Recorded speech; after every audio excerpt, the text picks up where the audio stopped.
বনি ইসরায়েলের এক লোক সিরিয়াল কিলার ছিল, খালি মার্ডার করতো, সিরিয়াল মার্ডার, একটা দুইটা তিনটা 10টা 5টা করতে করতে করতে করতে 99টা মার্ডার করেছে। কয়টা এলাকায় আছে না কিরকম কেউ? 99টা মার্ডার, কল্পনা করা যায়? 99 জন মানুষকে সে নিজ হাতে হত্যা করেছে।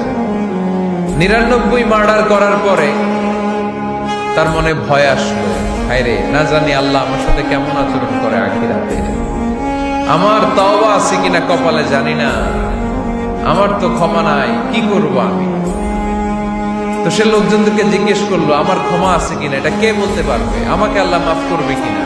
তারা সবাই বললো এই এলাকায় এক আল্লাহর ওলি আছে, তার কাছে যাও। সে আল্লাহর ওলির কাছে যেয়ে বলে, ও আল্লাহর ওলি, আমি 99টা হত্যা করেছি, 99টা মার্ডার, আমার কপালে ক্ষমা আছে কিনা তুমি একটু বলো। আল্লাহর ওলি কই, কি বললা? 99টা মার্ডার? আয় হা সর্বনাশ, তোর কোনো ক্ষমা নাই।